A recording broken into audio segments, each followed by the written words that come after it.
Welcome back to the next episode of the Grow Wealth podcast. Today, we're going to talk about tax lien investing. We're going to explore what this is, and you're going to learn about this real estate investment type and how you can incorporate it into your overall investment strategy. Now, tax liens are one of the many different ways you can invest in real estate. So if you're new to real estate investing or just thinking about starting, I would encourage you to familiarize yourself with all the different paths you can take. So when it comes to picking your niche and what's going to be right for you, you can make an informed decision. And on this podcast, we are going to continue covering the different ways you can go about it. So make sure you follow the podcast so you don't miss an episode. Now, today we have a master of tax liens and real estate investing in the house. His name is Dan Eckelman. He's here from Columbus, Ohio. Dan is a recognized real estate authority, a sought-after speaker, and a serial entrepreneur. Over the last 20 years, he has conducted thousands of training seminars on tax liens, real estate, business development, and other investment strategies, speaking to over 1 million people worldwide across 4 continents. He has shared the stage with world-renowned speakers, including Robert Kiyosaki, Kevin O'Leary from Shark Tank, Suze Orman, Donald Trump, and political leaders, including the former Prime Minister of the UK, Tony Blair. He was the president of the American Factoring Institute and has trained thousands of entrepreneurs there, as well as other institutions, including the American Cash Flow Institute and the Open University. So with his wealth of experience investing and working with different types of real estate, he's not only knowledgeable on tax liens, but foreclosures, short sales, raw land, and property development, just to name a few. So just a quick announcement before we bring him on. The Grow Wealth Experience, this podcast, we now have an official interactive website dedicated just for this podcast. So I put the link in the description box below, so you will see that.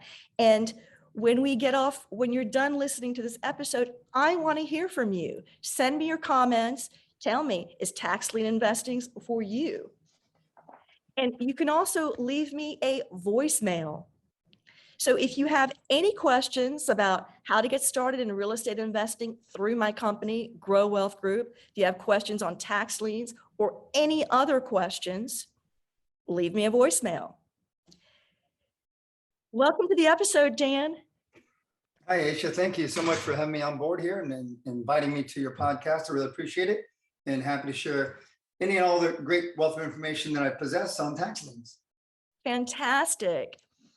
So let's start with, what are tax liens and how does that compare to tax deeds? I'd like our listeners to know that it's distinguishable between one and the other. They're different.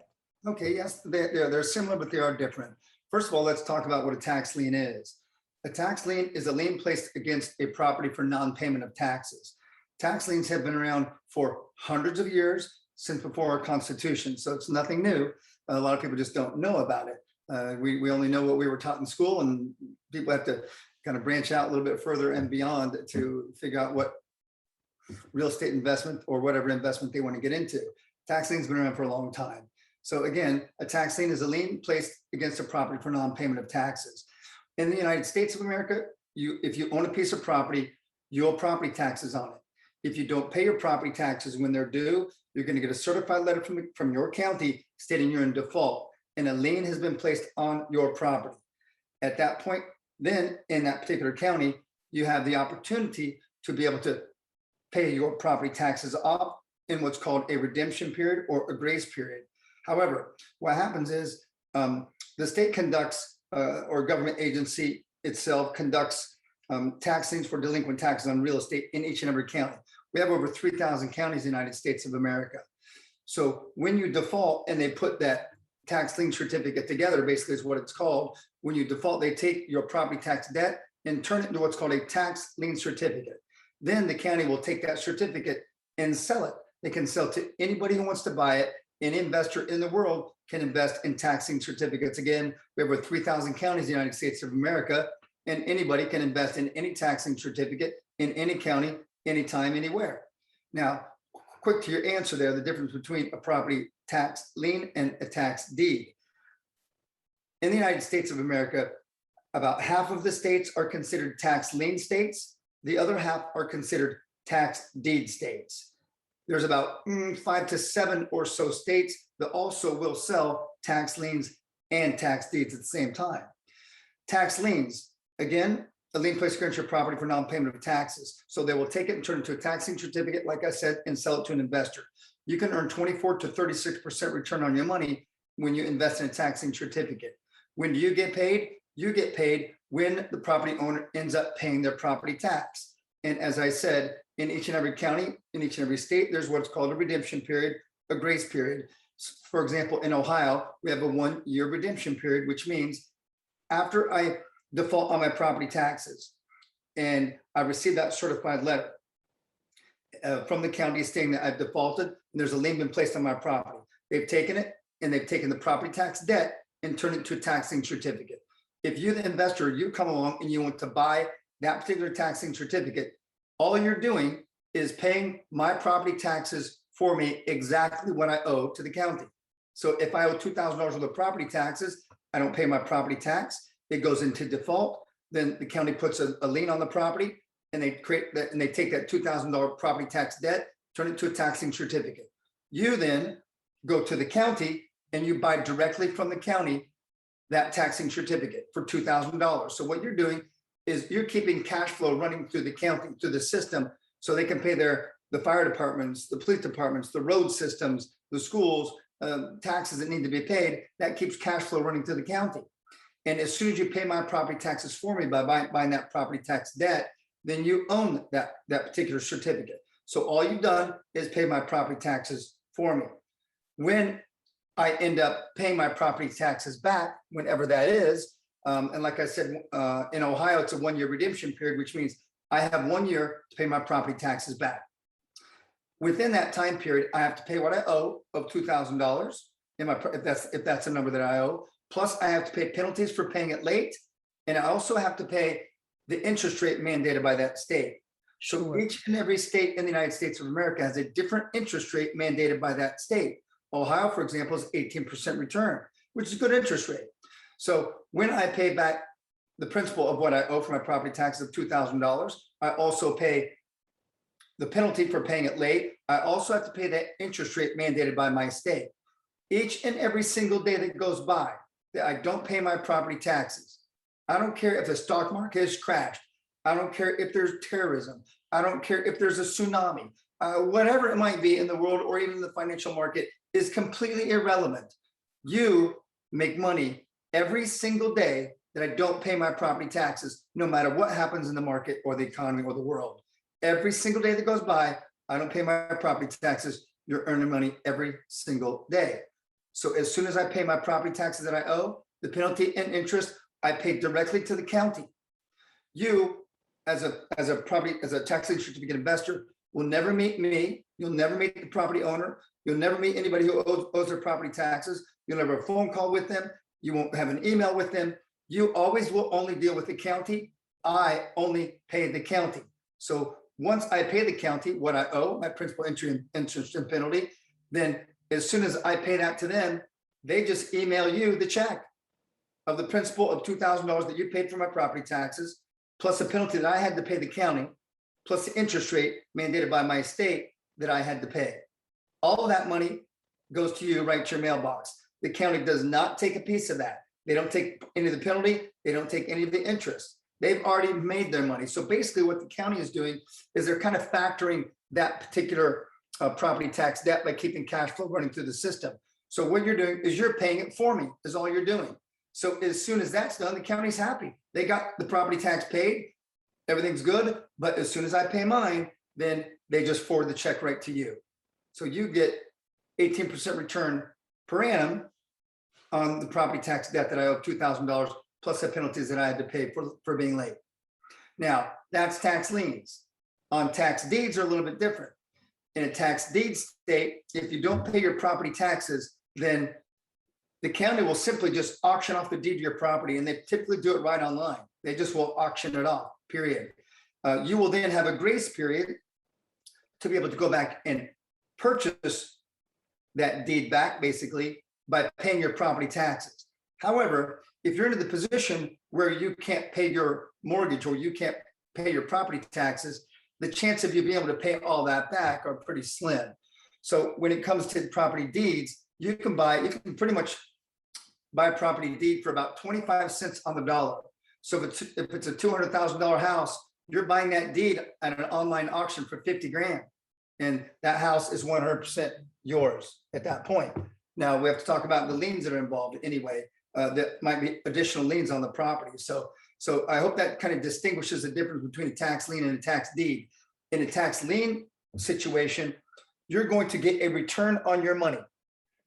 Typically, sometimes 24 to 38%, 36% return, different interest rates in different states of the United States of America. Ours is 18%, 36% out of Illinois, 24% out of Arizona, 24% per 6 months out of Texas, thanks to George Bush. But you're getting your return on your money. If you buy a property tax deed, you're actually owning the property itself for about 25 cents on the dollar. So any question on that so far? So how does one go about finding these tax liens? Well, that's all public record. They have, you go to any county, number one, and there's a book called Assignment of Purchase. You can just go to the county, and anytime that someone doesn't pay their property taxes, it obviously goes into public record.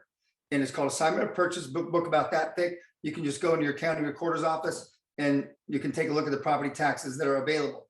Typically, that's kind of the old school way of doing it, but you can just get right online and buy them. Get right online of that particular county. Like, for example, Maricopa County out of Phoenix, Arizona, 24% return on your money. Just get online and buy them. That's simple. And once you buy them, you'll receive a certificate. And that certificate, you're paying for somebody's property tax debt. You'll get the certificate from the county. And then you don't do anything at all. You just sit there and wait. And one day, as soon as the property owner pays their property tax plus penalty and interest, you'll get a check in the mail from the bank. From the county. Now, what happens if, now this is clearly a distressed owner. So what happens if they don't pay during the redemption period? Okay, very good question and phenomenal question. So here's how that works. Now, let me go back to the auction and how you get the properties, and I'll go to your redemption period question. In tax lien states, they have how do you get property tax or the tax lien certificate? You get them by going to typically an auction. And again, we have about 3,000 counties in the United States, and every single county will have a different auction in their county once or twice a year. You can, instead of going online and buying them, you can go to the county and bid on them right there at the auction. In Ohio, we have what's called bid down the interest. So the auctioneer will stand up and he'll say, here's one for $2,000 at 18%. Who wants it?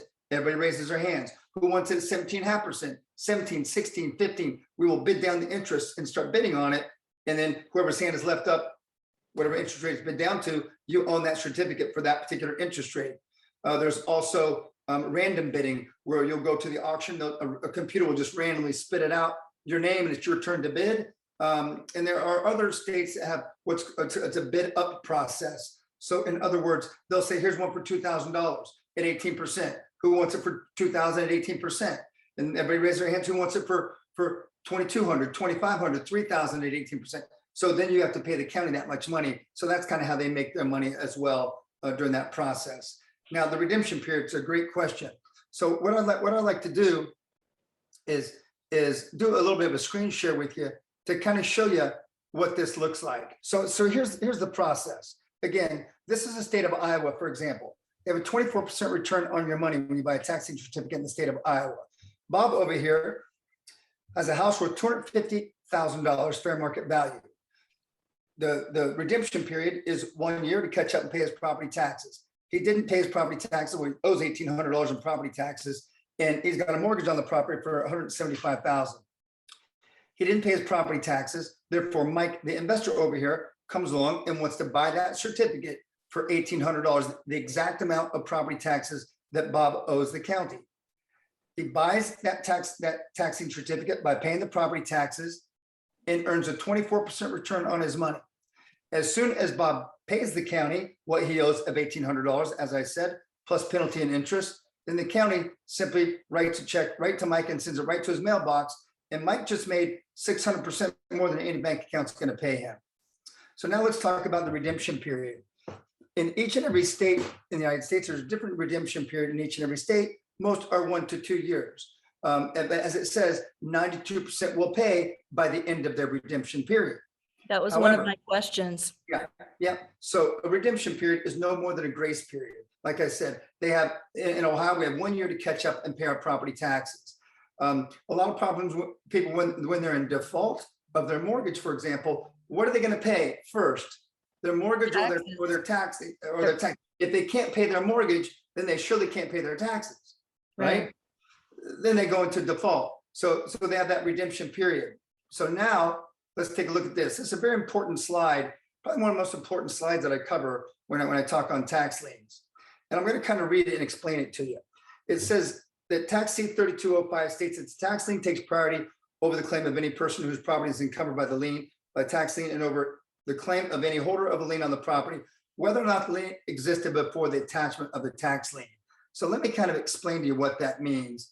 Now, in each and every state, it's going to be a little bit of a different wording than what you're seeing there, of course, but it's all kind of under the same umbrella of the law. So what that means, let's say that you purchase a piece of property.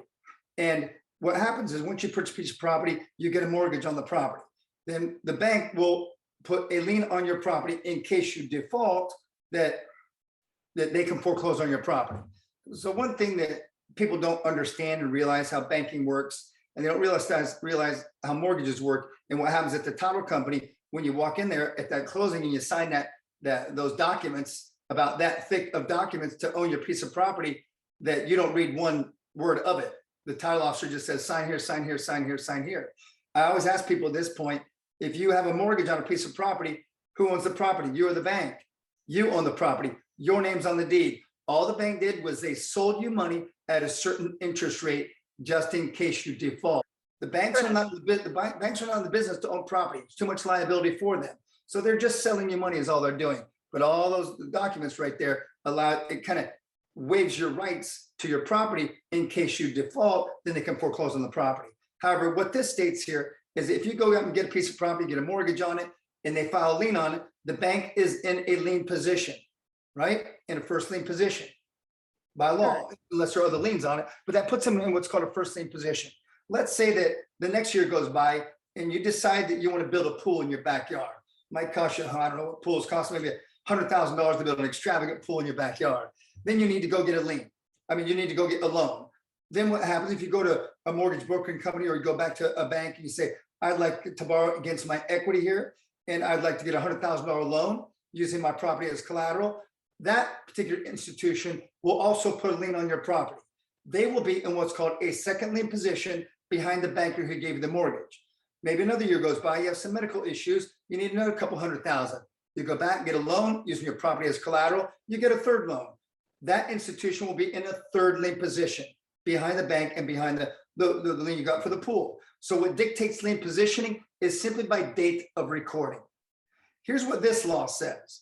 This law says if you purchase a taxing certificate in any state in the United States of America, in any one of our counties, and you own that taxing certificate by paying the property taxes for an individual who did not pay, you automatically, by law, jump up into a first lien position ahead of the bank, ahead of the mortgage, ahead of mechanics liens, even ahead of, yes, the IRS.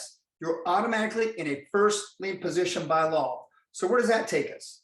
So that takes us to this page here, where, as you can see, again, Bob didn't pay his property tax of $1,800. Mike came along, paid the county $1,800 for the property taxes that Bob owed. Then at this point in time, what happens if, as you said, if Bob doesn't pay his property taxes within that 1 year redemption period right there that he owes? Now, what happens to that $175,000 mortgage if he doesn't pay his $1,800? There's the question. It gets erased. Okay. And you're correct. It gets erased. So if you're in a first lien position by law, ahead of the bank, ahead of the IRS, ahead of any lien holder on that property, that $175,000 mortgage gets erased. What's that mean exactly? Means the lien owner owns the property. That means, yes, that means you, the first lien holder of that property. What you're gonna do at this point, if there's a $175,000 mortgage on the property, you're gonna contact the bank and send them a certified letter saying, hey, bank, my name, in this case, my name's Mike. I own a tax lien certificate on this particular property of Bob's because he did not pay his property tax of $1,800. I paid the county for that certificate. I own that certificate. Therefore, banker, that puts me in a first lien position ahead of you, bank, which means you now have X number of days, 60 days or whatever it might be, whatever that period is, X amount of days to be able to catch up and pay those property taxes to protect your mortgage position and protect your $175,000 mortgage. If the bank does not pay that, and why wouldn't the bank cover that and pay that property tax debt? Number one, the banks have thousands and thousands of these to pay on it every single day. Has to weed through red tape after red tape after red tape, and it's insured anyway. So a lot of times the banks do not get to these. So if the bank doesn't answer back within that certain period of time, and you're in a first lien position, who owns that house? The lien holder. You then have the right to foreclose on Bob's house and end up owning a $250,000 fair market value property. And how much did you buy it for? $2,000. $1,800, and it's all yours, 100% free and clear. Now, at this point in time, it's very good. It's been out for a long time. But at this point, I know what everybody says right now. You're probably saying the same thing. Come on, Dan, this is way too good to be true. True, right? And I get that. And I can make this stuff sound as good or as bad as I want to. But 300 years of law says you get that property or you get your money. There's no in between here. When he pays his property tax of $1,800 plus penalty and interest, you're going to get your money or you're going to end up owning the property. There is no in between here. The only in between is if you choose not to foreclose on it. Now, that doesn't mean that it sounds absolutely wonderful, and it really is. However, there are certain caveats that you have to learn about when you invest in tax lien certificates. Number one is once you purchase a tax lien certificate, you can do your research, and you should, to see how many liens are on that particular property already, because those are going to have to be cleared. Because in order for property to transfer, you have to have free and clear title, which means that every single one of those liens underneath that property have to be cleared. So even though you're in first lien position, if ABC Roofing Company did your roof for $10,000 and you didn't pay them, they put a lien on it, you're not going to be owning the property unless you clear that lien and pay them $10,000, right? So if the IRS has a lien on that property, you're going to have to clear that too. You're in first lien position, but you're going to have to clear that too.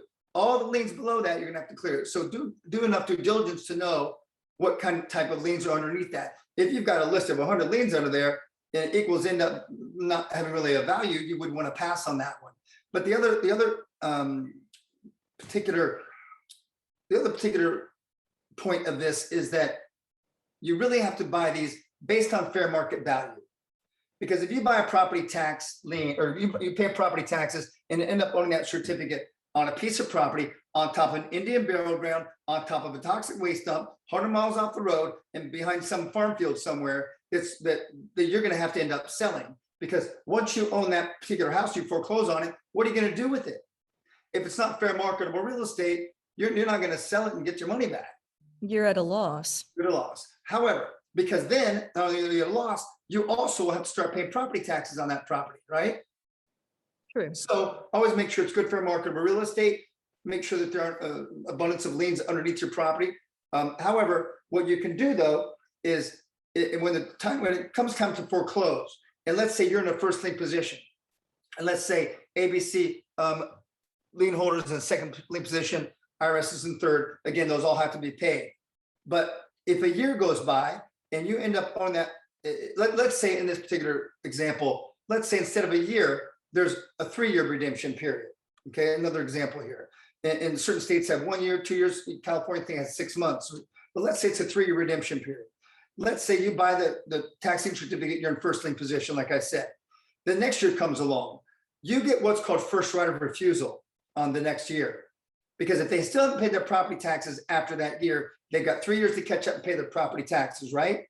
That means when the second year comes by and they still haven't paid their property taxes in the second year, the county's going to contact you first. And they're going to say, hey, Aisha, you paid for property taxes on Bob's property because he didn't pay. You own the first lien certificate, you own the taxing certificate because he didn't pay last year. That puts you in a first lien position. He didn't pay again this year. So would you like to buy that taxing certificate for the second year they didn't pay? If you say, no, I'm good. I'm already in a first lien position anyway. So it doesn't really matter to me.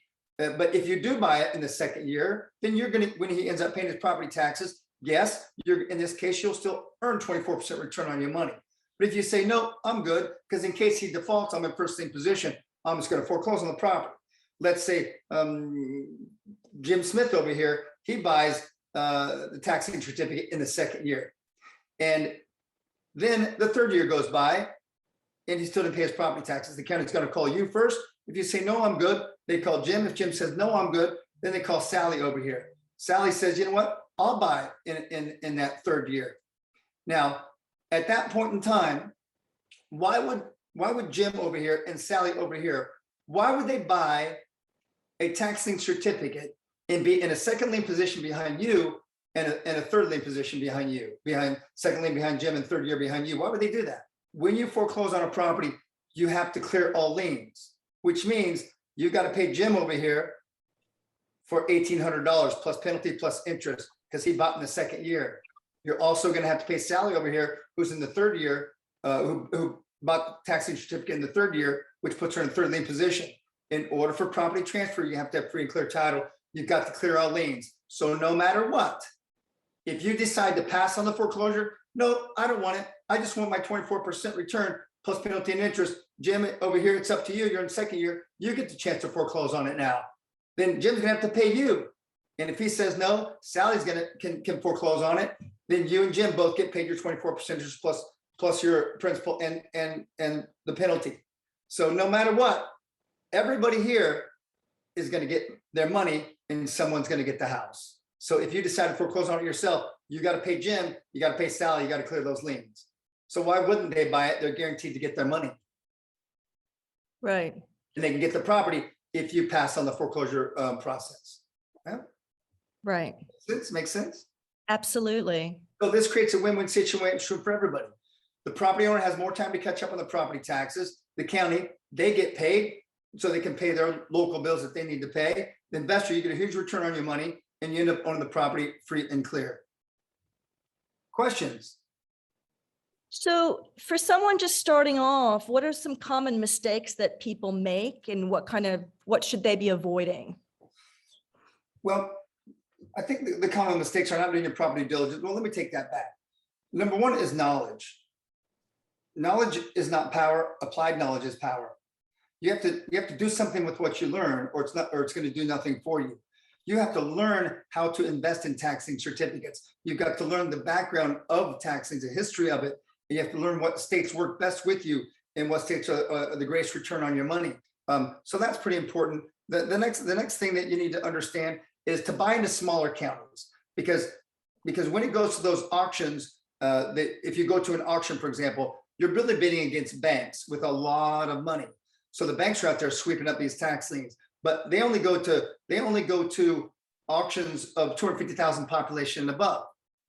Buy smaller liens. That's another trick of the trade, to buy smaller liens instead of the larger ones. Let the banks go up to the $1 million ones. You're not looking for those as an individual investor. You're looking for smaller ones. Buy a bunch of smaller ones. If you buy, for example, if you buy 10 taxing certificates from a county who has a 2-year redemption period, here's the average of that.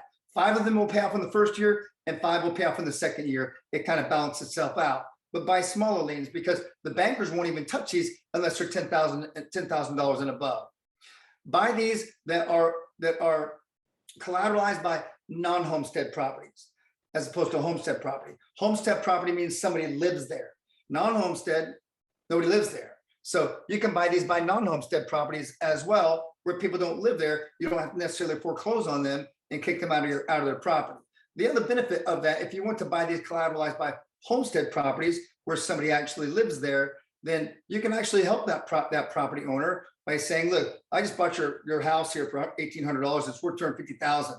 I know you obviously couldn't pay your property taxes, most likely because you couldn't pay your mortgage. So let's do this. I'll offer a lease option with you, and now I'll be the banker. I own the property free and clear. You can start making payments to me and actually keep somebody in their property and help them. But you can buy these by homestead or non-homestead properties. You can buy a strip mall. You can buy a warehouse, whatever you want to buy, where they didn't pay their property taxes and end up owning it. So even if you bought it for $1,800, it's worth $250,000. Do you think you could sell it for $3,600? If it's worth $250,000, of course you could. Well, you just doubled your money, right? Right. And just do all the proper due diligence that you need and learn all the online bidding strategies that each and every county has in order to buy tax lien certificates. And that's probably the best way to get involved with it. And just to learn, go to the auctions, check them out. Go to one or two of them in your county whenever they are, once or twice a year, and just sit there and learn a little bit. Maybe buy a small one. Okay. Yeah. Here's one right here of a property in, let's see, it was in Colorado, I believe it was. And this particular property here, the tax liens are assignable. So this gentleman bought tax liens on this particular property, and they're ready to go to foreclosure, ready to go turn into a deed today. So he just wants to, he doesn't want to build on it. He doesn't want to redevelop the property at all. He just wants to get rid of them now. So he just offered him up for sale so he doesn't have to pay property taxes on it. And the price is 99 cents. You will own those 4 properties for less than $1, less than 25 cents a piece. And you can own a piece of property. Yeah. So that's the beauty of this. This one right here, tax liens on 4 lots of beautiful Pike, San Isabel Village, Colorado. So right there, 4 property ready to apply for deed today. So you get a return against your money. So here, this gentleman here at $2,000 at 3.75% over 20 years. His $2,000 turns into $4,200 if you put it into some sort of a money market or a CD or whatever it might be, or his pension, for example. If he took that $2,000 and put it into an Arizona tax lien at 16%, $2,000 over 20 years is $30,000. If he put his $2,000 into an Iowa tax lien certificate, I correct myself, Arizona 16, I think I said 24 earlier, but if Bill invested in Iowa tax lien at 24%, his $2,000 over 20 years turns into $147,000. How does it keep turning into that? Because you're earning compound interest. So what you're doing, as soon as a property owner pays their property taxes plus penalty and interest, and you get that check in the mail, what are you going to do with it? Put it right back into another one and buy another one. Just keep buying, take your principal or take the interest and penalty and put it aside. That's your profit. But take your principal, your 2,000 that originally started with, and keep putting it back into it over and over and over. And over 20 years, keep investing that original $2,000, it turns out $147,000. If you took $10,000 and put it into an Iowa tax lien certificate at 24%, you will end up earning more than $1 million in 22 years. So tax liens, you can do short-term money and long-term wealth, both. Bingo. Thank you for saying that. Short-term and long-term. So and let me give you an idea of a short-term. Long-term, obviously, keep putting it back in and earning compound interest over and over. But let's talk about a short-term strategy here real quick.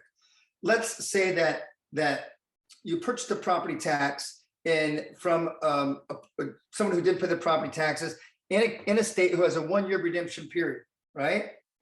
If you want your money back in 30 days, when would you invest in that taxing certificate? At the end of the year, at the beginning of the 12th month. If they've got a 1-year redemption period, because you can see when they defaulted on the property tax, and you can see when they defaulted, now you can calculate that they have a 1 year to pay it back. So if they defaulted today, and I can buy the taxing certificate, well, what if I buy one that's in the beginning of the 12th month in a 1-year redemption period, particular county? They've got 30 years to pay. They've got 30 days to pay back their property taxes plus penalty and interest. So if I buy it at the end of the redemption period, within 30 days, I will get my money back. I'm going to own the piece of property, free and clear, period. There's your short-term strategy. Wonderful. This has been a wealth of information, Dan. I'm sure our listeners are going to have lots of questions. Is there anything I didn't ask that you'd like to share? Well,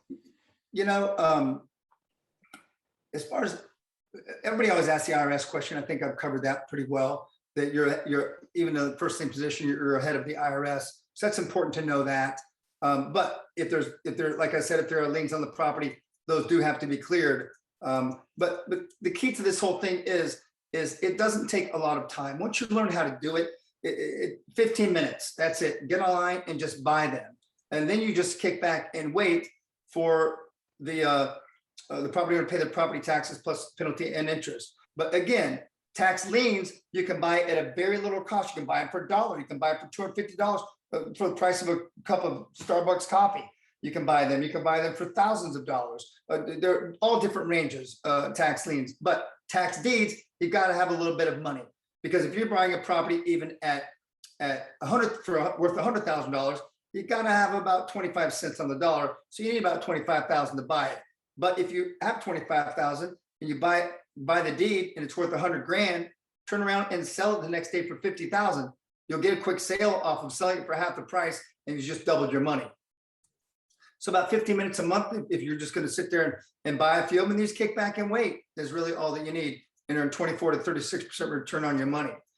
Or obviously you can go to the stock market, which has only earned a 7% return over the last decade. So, there's the comparison, I suppose, your value consideration, where tax liens are saved 16 to 25% and more.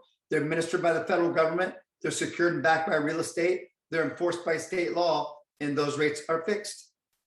And that's tax lien certificate investing for you in a 30-minute podcast, which is typically an hour and a half presentation. Well, we can definitely see the value in tax lien investing. So thank you so much for your time and sharing your wealth of knowledge with our listeners. Absolutely. Thanks for having me. I appreciate it. And we'll talk soon.